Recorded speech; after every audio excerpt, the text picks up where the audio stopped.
ابو تريكه بعد الحادث قرر انه مش هيلعب اي ماتش في الدوري المصري لحد ما حق الشباب دول يرجع، واتهم الشرطه المصريه انها كانت سبب من الاسباب اللي تسببت في الحادثه. يحاول رئيس النادي انه يقعد معاه ويقنعه انه يكمل لعب مع الفريق، لكن ابو تريكه كان بيرفض.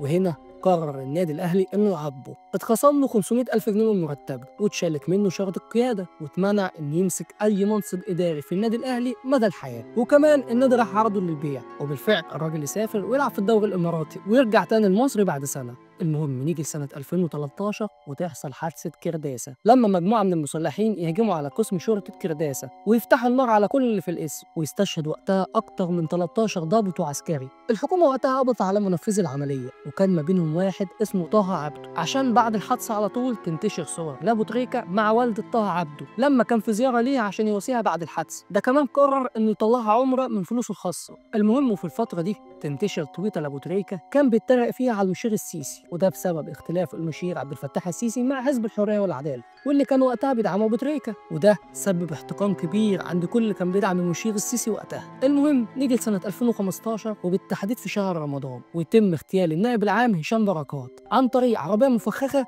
استهدفت الموكب بتاعه. طيب ايه علاقه الحوار ده بابو تريكه؟ هقول لك. بعد عرض اعلان النادي الاهلي خرجت بنت النائب العام واعترضت على ظهوره فيه، وان ازاي شخص كان بيدعم الكيانات والتنظيمات دي يتم بروازه اسمه من تاني، وان دم ابوها اللي تم اغتياله في رقبه ابو تريكه. شاف بقى كل الحوادث دي كلها تبقى الروايه اللي بيتبناها الفريق الاحمر. ضيف على ده بقى الفيديوهات اللي بيطلع فيها ابو تريكه على قناه البي ان سبورت ويهاجم النظام المصري ويتريق عليه بسبب طريقه النظام المصري في التعامل مع قضيه غزه من وجهه نظر ابو تريكه. قيس على ده بقى اختلافات كتيره بين الفريق الاحمر وابو تريكه. وجماعة لا سمح الله انتوا سايبين الناس بالها اكتر من سنة.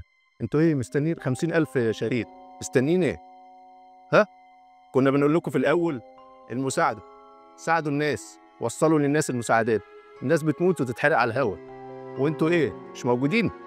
بنقول لكم كنتوا ساعدوه، ما بيبقى لكم 14 شهر ما بتساعدهمش. خليكوا على الحياد. ها؟ المتغطي بالصهاينة والامريكان عريان. طيب دي كانت روايه الفريق الاولاني، ايه بقى روايه الفريق الاخضر الفريق التاني؟